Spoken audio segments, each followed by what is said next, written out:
Welcome to Legacy Church Online. My name is Steph, and I'm your host here today.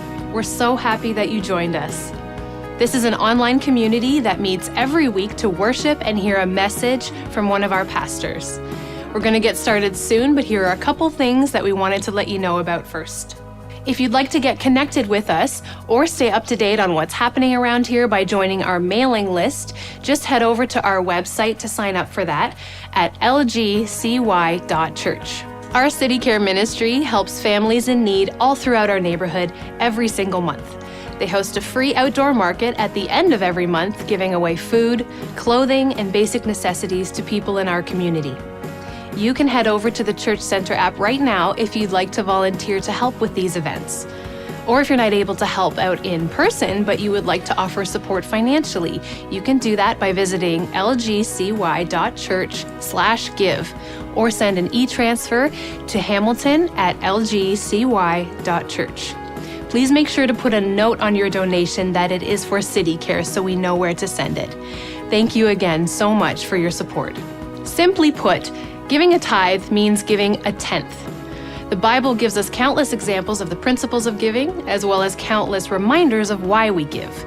We give as an act of obedience, but it also acknowledges that everything we have first came from our God. And when you have that truth at the core of your giving, it becomes a joy to give back to Him. To complete your giving online today, visit lgcy.church/give.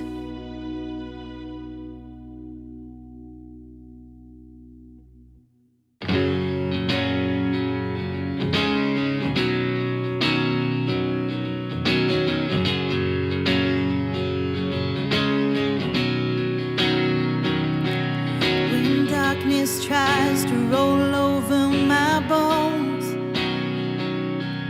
when sorrow comes to steal the joy I own, when brokenness and pain is all I know, I won't be shaken, no, I won't be shaken, 'cause my fear doesn't stand a chance when I stand in your love. My fear doesn't stand a chance when I stand in your love. My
Waves come and waves go, but you'll never leave. They push and they pull, but you are steady. All to come, surrender to my guide.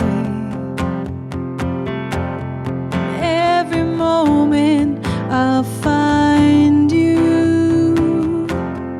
When I'm in the quiet, when I'm in the storm, you're my comfort, you're my home.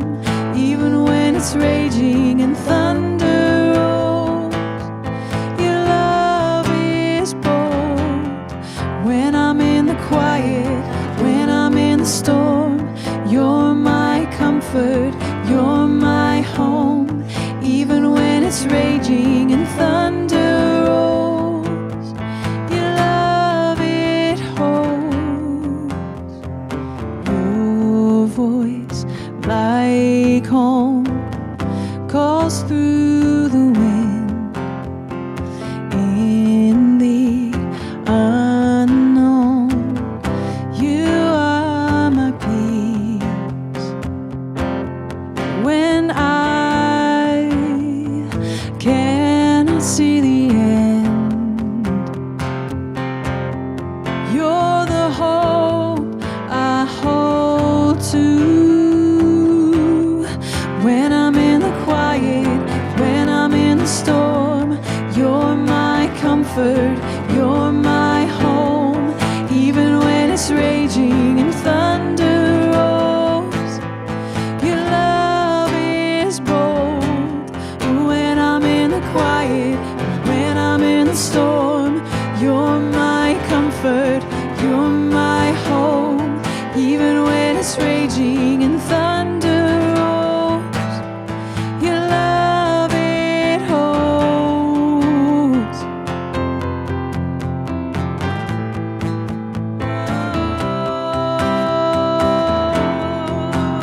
Your love holds.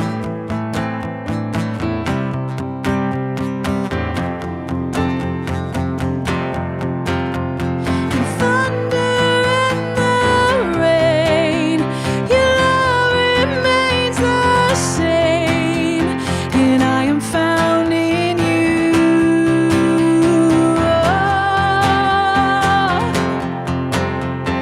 I will fill my days forever sing your praise, forever found in you. 'Cause when I'm in the quiet, when I'm in the storm, you're my comfort, you're my home.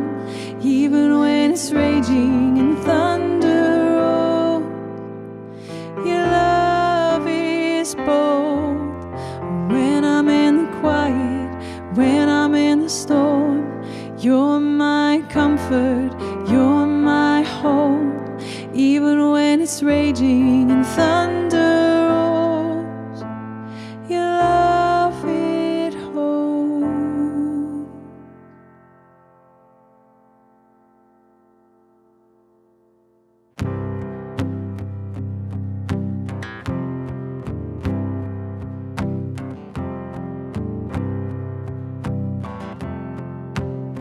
When I speak your name, it's like the mist that's rolling in, covering everything, calming my soul. When it's the night and I feel like I'm all alone, the morning will always show you're leading my life. And though you place the stars and hold the hands of time, you hold this heart of mine. And though you know each breath and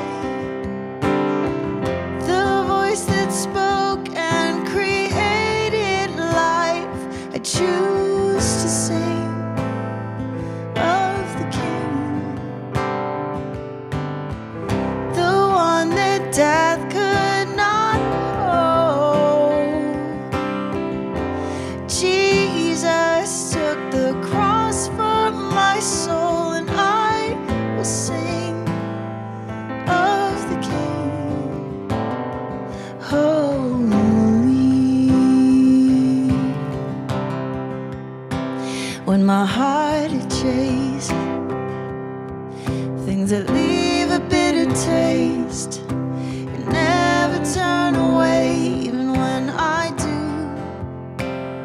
Your grace, it holds me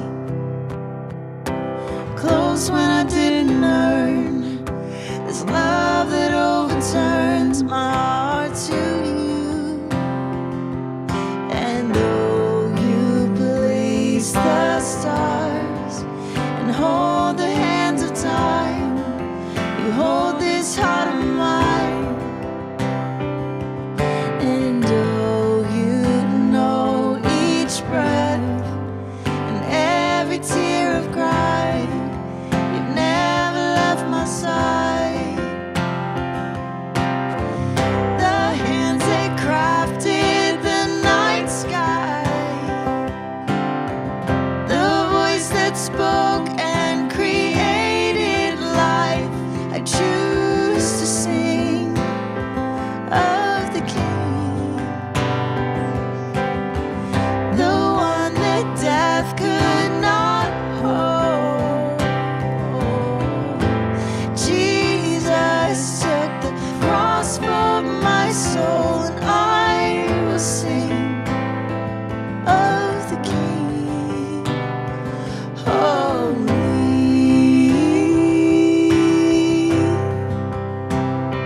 holy,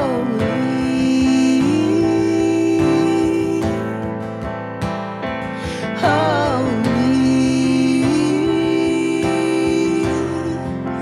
we will sing. Oh yes, we will. The hands that crafted the night sky, the voice that spoke and created life, I choose to sing of the King. Oh, we will sing.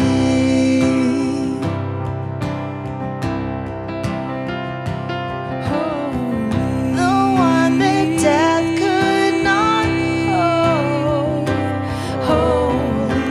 Jesus took the cross for my soul, and I will sing of the King. We will sing.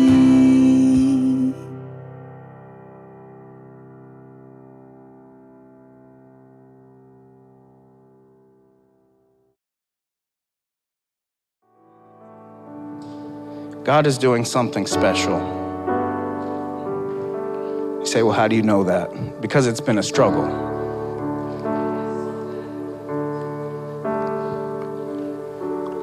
It's interesting that when God starts to move and when things start to happen and when strongholds start to break and when things start to take place in people's lives, how instantly the devil tries to come on the scene and discourage you.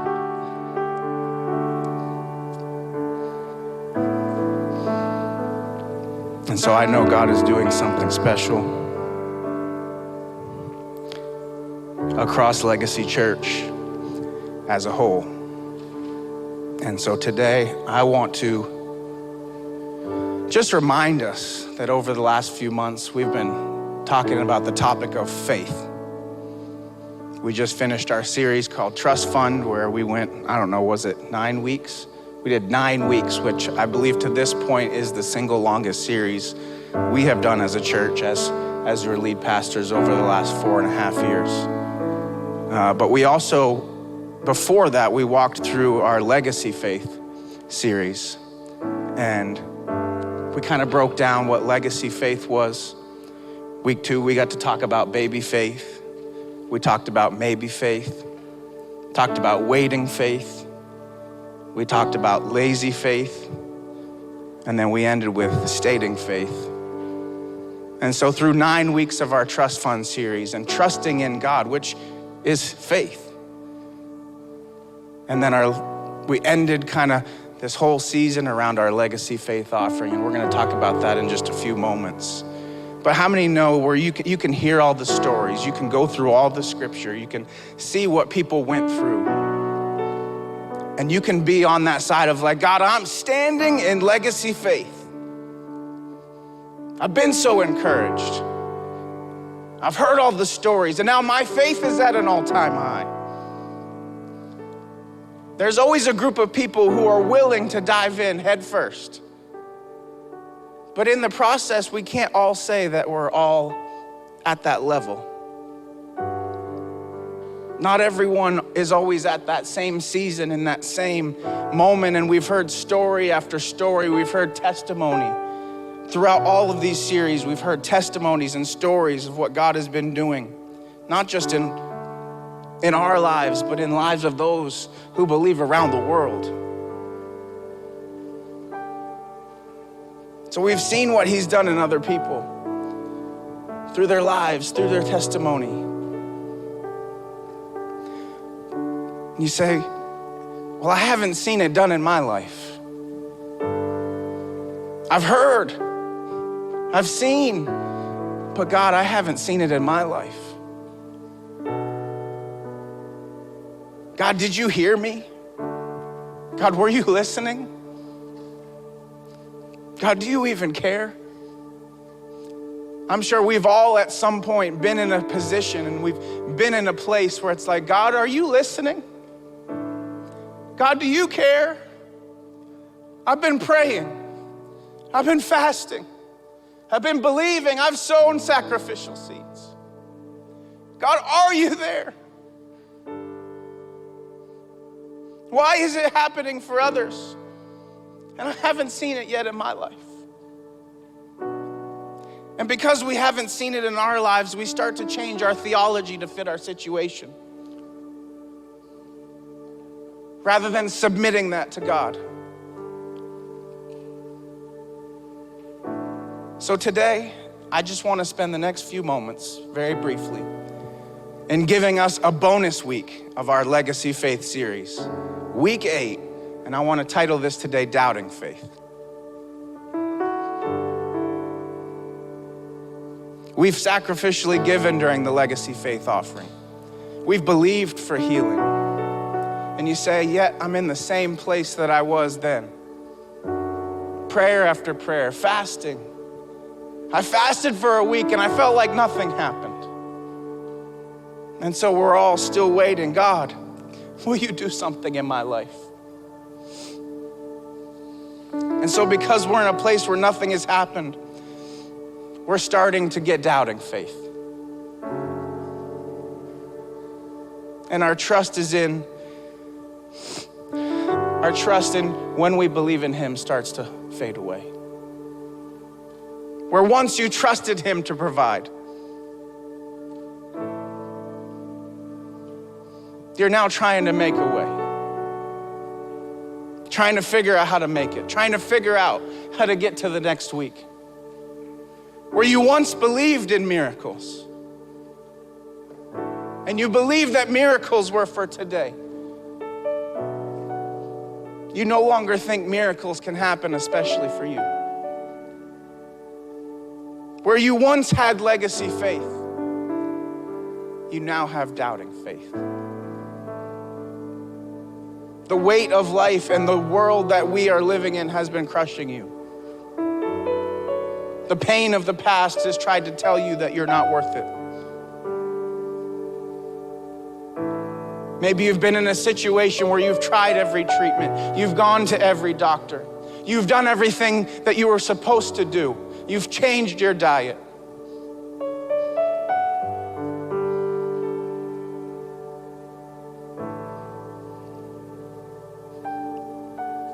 You've sown seeds and given in faith. You've done fertility treatments. You've watched other people's kids in faith, that someday I will have a child of my own. And where we once had legacy faith, we now have doubting faith.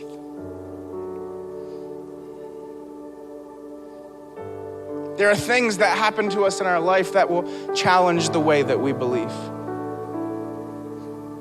Can I tell you something from one person to another? There are things that happen in my life that challenge the way I believe. You say, well, you're supposed to have great faith as a pastor. You're supposed to lead by example. There have been things in my life that have challenged the things that I read about and the things that I believe.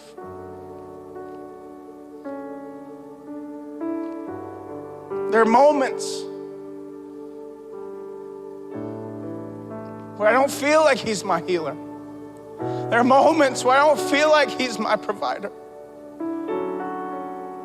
There are moments where I doubt. God, did you really call me? God, is this where I'm supposed to be? Grinding it out week after week. Feeling like nobody cares. Feeling like nobody listens. And so legacy faith can turn into doubting faith because we've either experienced loss or we've experienced a challenge. Some of you have experienced loss in this last season, whether it be the loss of a relationship, whether it be the loss of finances, or just something kept on coming up. You're just trying to get ahead this month. Something else comes up. Car breaks down, flat tire. Maybe you've experienced the loss of some kind. Maybe you've experienced a loss of time in this last season. Maybe you've experienced the loss of relationships over the last number of years. You said, I thought this person was supposed to be by my side. Through the challenge, through the pain, they were nowhere to be found. Maybe you feel like this today. Maybe that's you. I have moments where I feel like that. And I can just be honest. Maybe you felt like giving up recently. And yet you still have faith even though it's starting to fade away. So I want to look in John 20 today. Because I begin to ask, how are we supposed to respond when what we're believing for hasn't happened yet? We're looking in John 20, and just for context, Jesus has just been crucified. And he's been put in the tomb in this moment. And so 3 days go by, and Mary goes by the tomb. She sees that he's not there any longer. And Jesus appears to Mary shortly after this moment and tells him that something is going to happen. But no one else really knows what's going on. And so we pick it up in verse 19.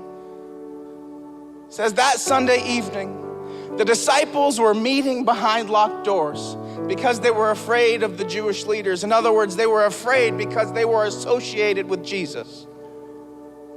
Suddenly, Jesus was standing there among them. And he says, peace be with you. And as he spoke, he showed them the wounds in his hand and the wounds in his side. And they were filled with joy when they saw the Lord. For some of us, maybe that's us standing in a locked room. God, I don't know where you are. You're gone. I don't know if you're in my situation. But he was standing in the middle. Come on, if we just put him in our situation, if we just invited him into the room in those moments, I guarantee you that joy would come back to your situation. That joy would come back to whatever you're walking through. If you would just invite him into the room. He said, peace be with you. And as he spoke, he showed them the wounds in his hand and his side. And they were all filled with joy when they saw the Lord. And again he said, peace be with you. They were overjoyed to see him. They thought he was dead. Can you imagine their leader been crucified, died, was placed in a tomb? They were overjoyed. And they had legacy faith in that moment because they got to see a miracle. Because they got to touch a miracle. Because they got to be in a room with a miracle. And their leader is standing in front of them that they thought they lost. And in this moment, he comes and he meets them in the middle of their situation.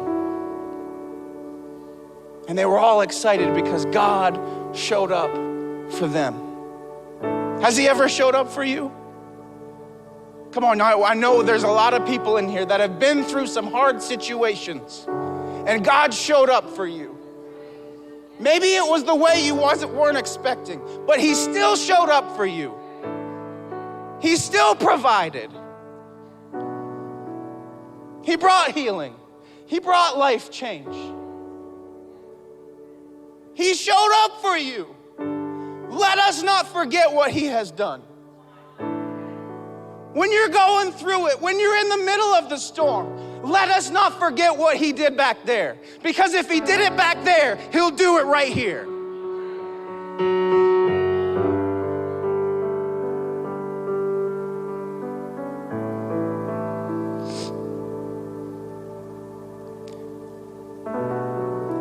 See, it's amazing when he shows up in your situation. It's awesome when he shows up in someone else's life. But maybe he hasn't shown up in yours yet. Maybe you missed that moment. Or you thought you missed that moment. What if he showed up last Sunday and you knew you were supposed to be here in this room? And maybe you heard a story. Man, God moved. Lives changed. People got healed. Strongholds were broken. Where were you? Have you ever felt like that, where you felt like you've missed something? In fact, that's our entire world. That's where FOMO comes from. Fear of missing out. There are moments where we have a fear. What if I miss out? The problem is we don't have a fear of what God is missing out, of what God is going to do in the church. We have a fear of missing out. Well, I need to go take my kids to this place on this Sunday. That's more important to me.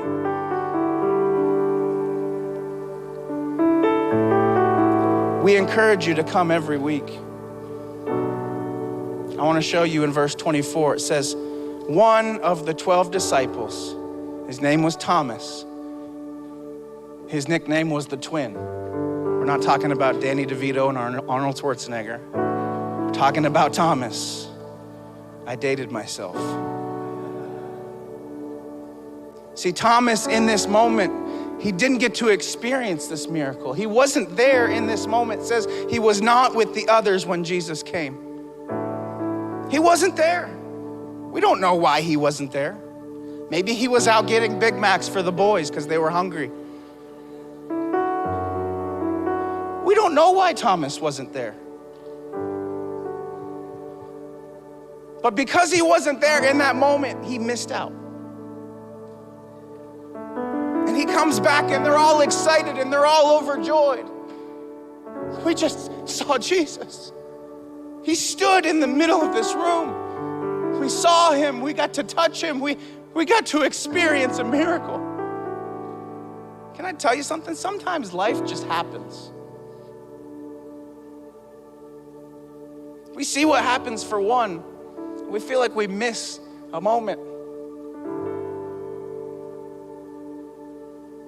And where we had legacy faith because we heard about what happened, because people are telling us about what happened. We felt like we missed the moment, and so our legacy faith dwindles into doubting faith.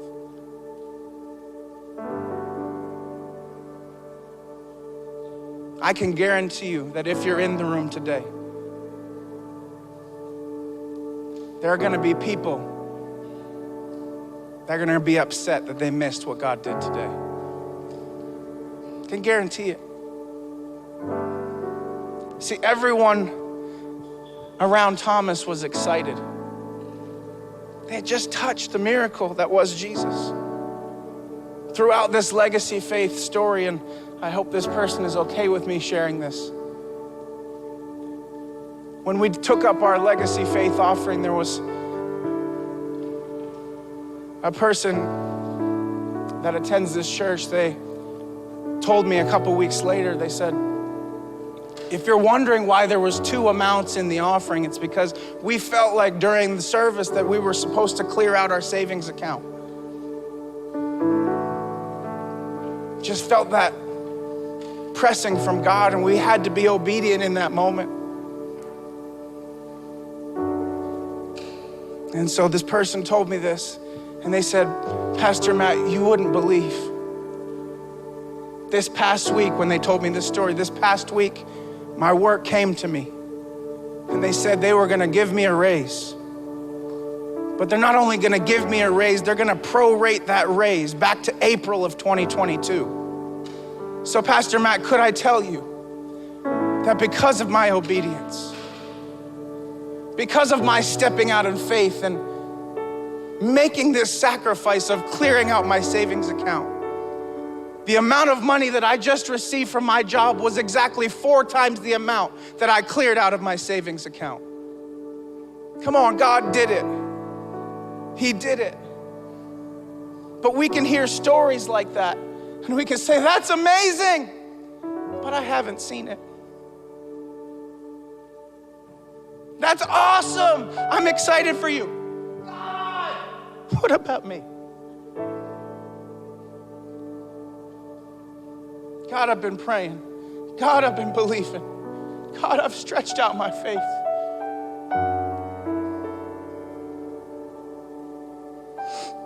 Thomas heard the excitement of his friends, but he couldn't believe it because he didn't experience it for himself. Verse 25, they told him, we have seen the Lord. But he replied, I won't believe it unless I see the nail wounds in his hands. Unless I put my finger in them. Come on, he's like really like, I'm gonna stick my finger in there just to prove. And place my hands into the wound in his side. In other words, Thomas is like, I'm not gonna believe unless he does it for me. Some of you might be here today and say, that's awesome that he did it for that person. But I'm not gonna believe it until I see it for myself. Until I'm in the room with the miracle. Can I tell you something? God is not detoured by your doubt.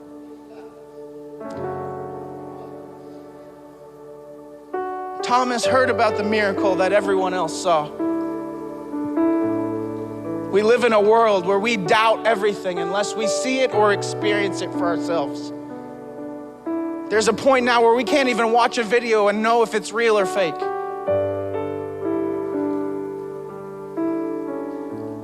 What's so interesting is that they called him Doubting Thomas. Now, they didn't give him a descriptor based on who he was. They gave him a descriptor based on the season that he was in.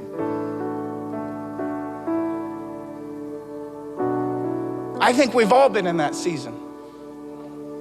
We could say, there he is, doubting Phil, doubting Nate, doubting Linda, doubting Elsa. We've all been doubting at some point.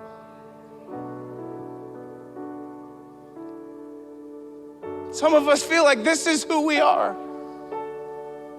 Doubting in the middle of the situation. Doubting in the middle of the storm.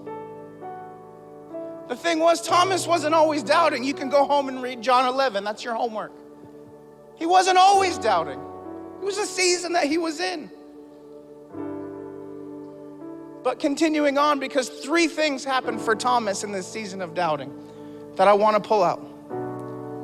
26 through 28. 8 days later, come on, time had passed. God, where are you? 8 days has passed, 8 years has passed, 8 months has passed. God, where are you? 8 days later, the disciples were together again. They were eating Big Macs again, but this time Thomas was with them. He said, I'm gonna be in the room. The doors were locked again. But suddenly, as before, Jesus was standing among them. Peace be with you. In other words, he rewound the whole situation and did it all over again. He said, peace be with you. Then he said to Thomas, he said, put your finger here. See these hands? Is this what you're looking for? Here they are. Put your finger here. Look at my hands. Put your finger, or put your hand in this wound. Put your hand in my side. Then he says, don't be faithless any longer. Believe. He said, my Lord, my God, Thomas exclaimed. God redid everything in that moment to prove to Thomas that what they saw was real. He didn't do it again for everybody else. He did it again for Thomas.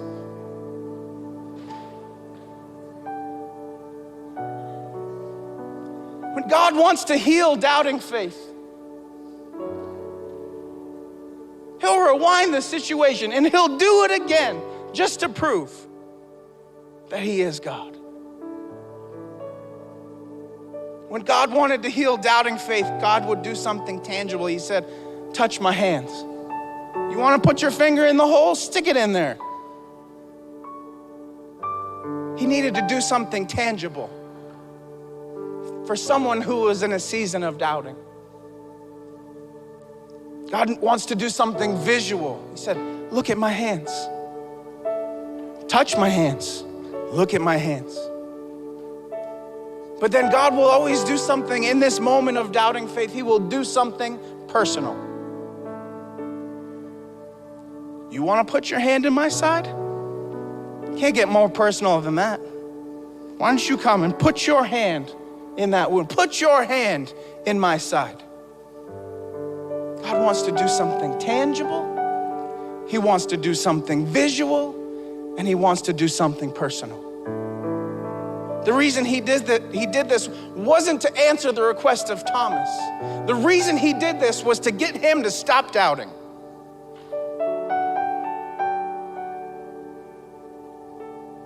He met his physical need to bring back alive his belief and his faith.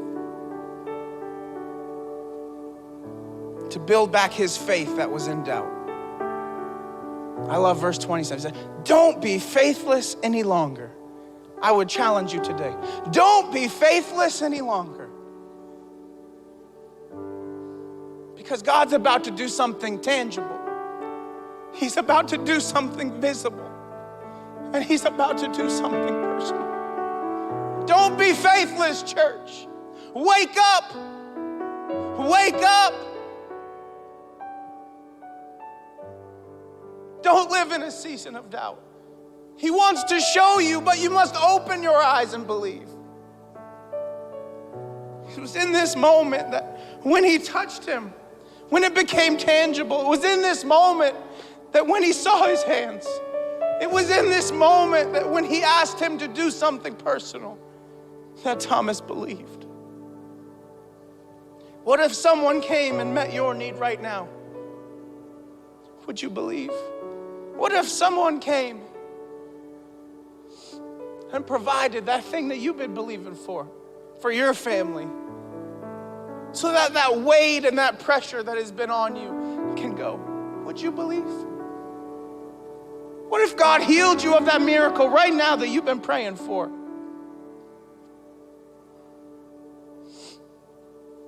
The reason God does it, He wants to do something tangible, visible, and personal for people to believe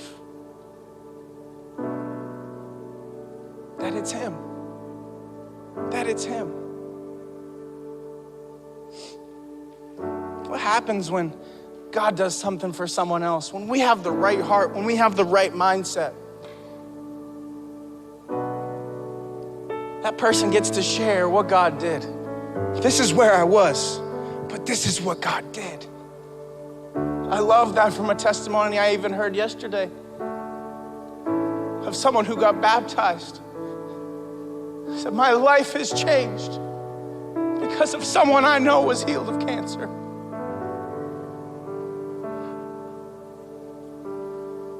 Maybe it doesn't always happen around you. Maybe it doesn't always happen for you. But can you give God the glory when he does a miracle? He does things so people will believe.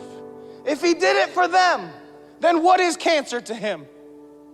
If he provided, if he brought a miracle, then what is providing a place for your family that is adequate enough to live in?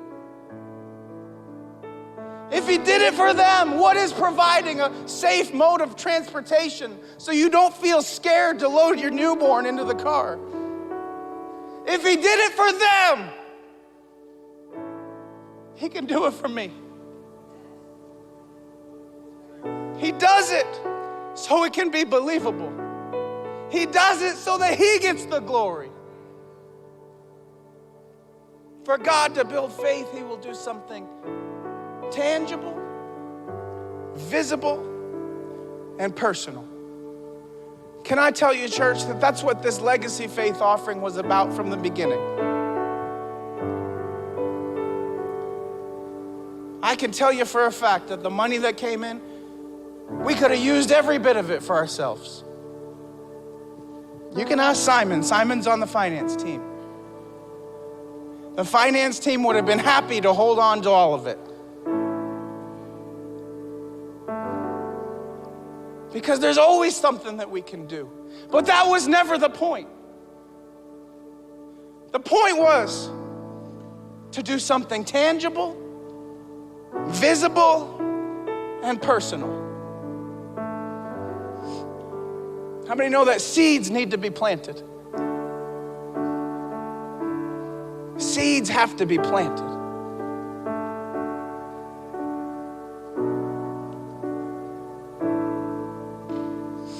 It's interesting because as a team, we can look at that amount, the four of us that are on the team, we can look at that amount and we can say, man, we could do so much. But you know what? I looked at the team and I said, you know what? We can give so much. So I'm excited today. I know we've been waiting on a while for this, but I'm excited today to announce that the one-day total that came in for the Legacy Faith offering across both locations was $54,451.41. Come on, church, God did that. I don't think you get it. That wasn't a pledge. That wasn't like I'm paying this. That was one day. One day. To give you the breakdown, in Kitchener, it was $18,974.58. Thank God for the person who gave that 58 cents. I believe for a great miracle. In Hamilton, you guys generously gave $35,476.83. We may not be large, but you are generous and you are mighty. Well, that's great, Pastor Matt, but what are we doing now? Building campaign, what are we gonna do? I can tell you something, 54,000 is not enough to meet the vision of this house. I can tell you right now. And if it's not enough to meet the need, it's a seed. God wants to do something today tangible, visible, and personal. John 3:16, 1 John 3:16. This is how we know what love is. Jesus Christ laid down his life for us, and we ought to lay down our lives for our brothers and sisters. If anyone has material possessions and sees a brother or sister in need but has no pity on them, how can the love of God be in that person? Dear children, let us not love with words or speech, but with action and with truth. Matthew 10:8, freely you have received and freely we give. It's always been the heart of this house that we were a house that was blessed to be a blessing. We may not have millions coming in, but we have thousands coming in. And if we don't start with the thousands, the millions will never come. But when the millions come, it doesn't just mean that we do more and more and more around us. It means that we give more and more and more and more into our cities and our communities and those in need.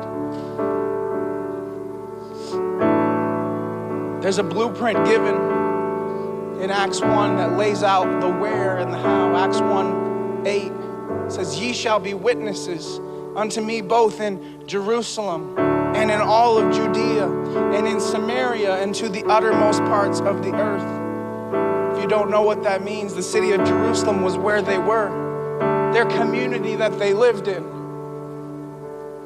their neighborhood that they were in, the familiar region of Judea. It was the area around them. It would be considered like Ontario for us.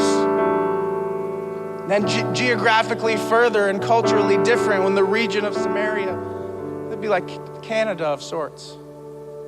But then it says to go to all the ends of the earth. So we must give in our own community. And then we must give in all of Ontario. And then we must give into Canada. And then we must give to the ends of the earth. So as we were praying about this and as we were meeting about this, there was an organization that popped up they have a location in both cities, in both Kitchener and Hamilton, and that organization is called Food for Kids. And if you know anything about this house, is we believe in the next generation. We want to love and support the next generation however we can. We can't do it all as a church. We're not a big church. We do everything in our ability to do. But there are people out there like Food for Kids Hamilton that are going above and beyond what we can do on our own. So Food for Kids Hamilton and Kitchener, they provide essential services for local children experiencing chronic hunger. They deliver nutritious food packages directly to at-risk, to vulnerable children when they are not in school and when they need help the most. It is estimated that in our communities, there are over 3,000 children that don't have access to proper nourishment they need to thrive in their life. Now, we understand that schools have nutrition programs and those things help and those things are great. But what about the moments that they don't have access to that, like summer? What about the moments that they don't have access to these things? Maybe they have a single parent at home or parents at home that just can't provide in the way that they need to. So, Legacy Church, I'm so excited to announce today that we are sending $2,500 to Food for Kids Hamilton to provide. Come on, let's give God the glory. Come on, you can do better than that.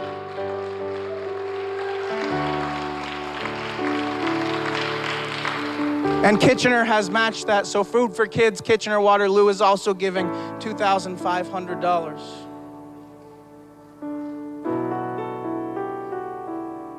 And so we begin to think and pray, how can we build over this next season? How can we love and support what God is doing all throughout Ontario and all throughout Canada in this next season? I believe that Canada is about to experience revival. And we want to support, and we want to be, as a church, we want to get behind what God is doing. And so there's an organization called ARC Canada, which stands for Association of Related Churches. And what ARC does is they support new church plants that are being planted all around our country.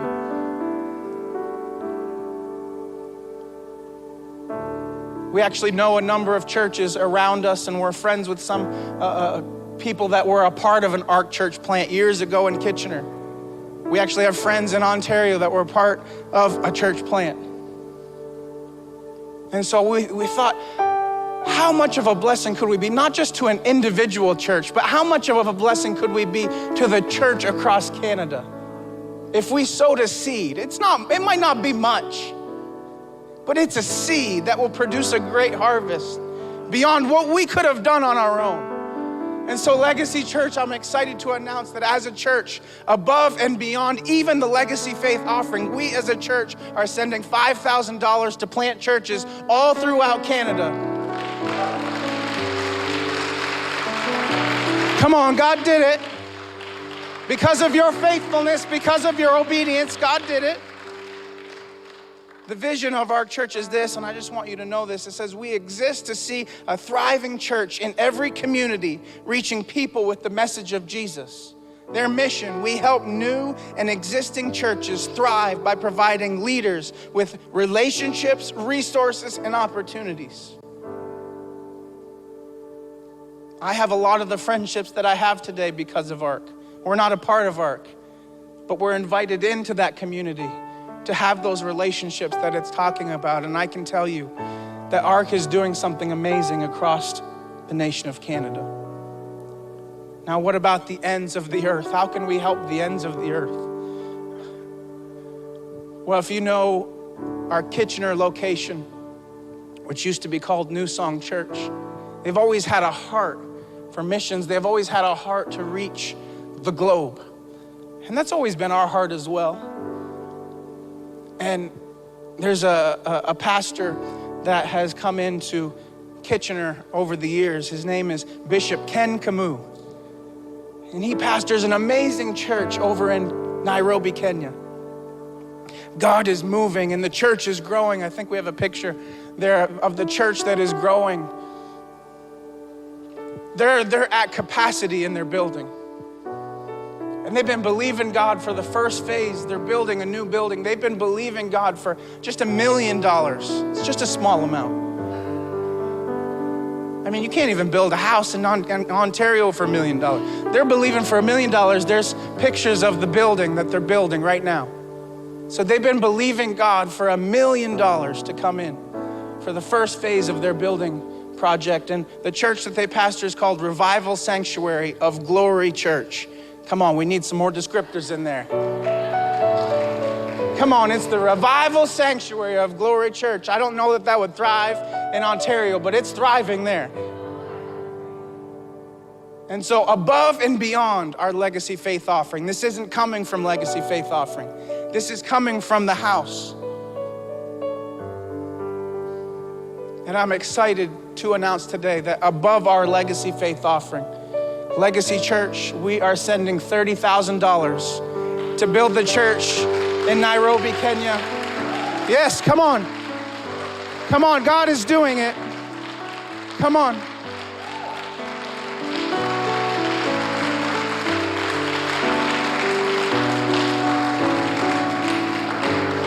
That is above anything that came in. So we as a church are sowing beyond ourselves. I want you to know that we've sent $5,000 to this point. We wanted to do a test because obviously getting money in that direction becomes a little difficult sometimes. Acts 20, verse 35, in everything I did, I showed you that by this kind of hard work, we must help the weak. Remembering in the words of the Lord Jesus himself said, it is more blessed to give than to receive. As you know, we have a ministry in our house called City Care. And City Care over this last 4 years has provided needs all throughout our city, all throughout our community, all throughout. And if you've ever been a part, which I would encourage you to do whatever it takes, not just to be a part as an individual, but be a part as a family. Because it'll drastically change the way that you view your situation, which you think is big. It'll make it real small, real fast. When you go out there and you're on this side property over here and you're serving and loving those in our community, you begin to realize real quick the problems that you have aren't that big at all. And we are excited that because of your Legacy Faith Offering, because of your obedience, because of your faithfulness, that we're gonna fully fund City Care. There's not gonna be any fundraisers. I don't believe in fundraisers. I believe that our God is big enough that he'll provide everything that we need. He'll provide it. We don't have to do a fundraiser. We don't have to do a spaghetti dinner. We don't have to sell lemonade on the corner. Our God is a good God. He will provide everything that we need.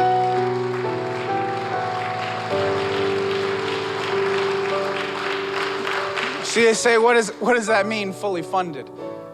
Well, we're gonna start with a budget of $10,000 and then we're gonna go from there.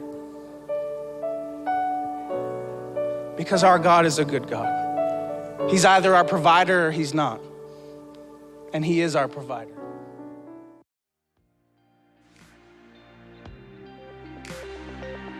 Well, we've come to the end of our service for today.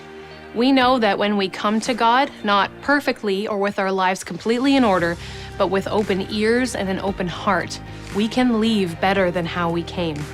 That is our God. Thank you so much for spending this time with us today. If there's anyone still looking to complete their giving online, remember you can do that at lgcy.church/give.